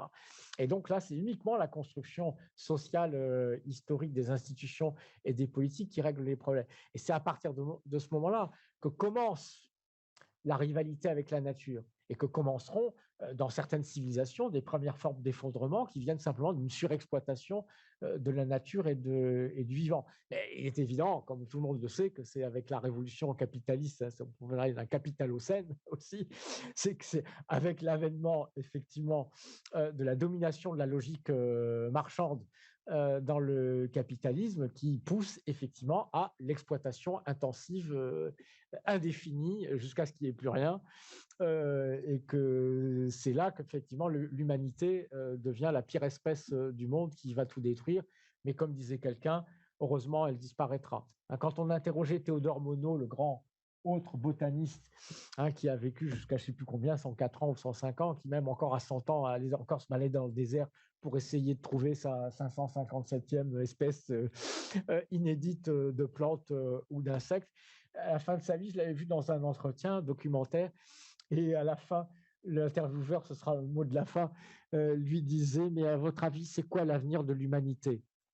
Eh bien, il répondait « C'est d'être remplacé par les encéphalopodes marins. » Eh bien, il n'avait pas tort. Parce que ce n'était pas une boutade. Le type était sérieux quand même. C'est comme moi quand je parle de conneries, ce n'est pas une vulgarité. C'est le fruit d'une longue réflexion. Il n'avait pas tort. Parce que les encéphalopodes marins, c'est-à-dire les pieuvres, sont les animaux qui ont l'intelligence la plus proche de celle de l'être humain, en sophistication, en capacité de comprendre des choses compliquées qu'elles ne voient pas, etc. Ça a été de plus en plus prouvé ces dernières années par toute une série d'expériences.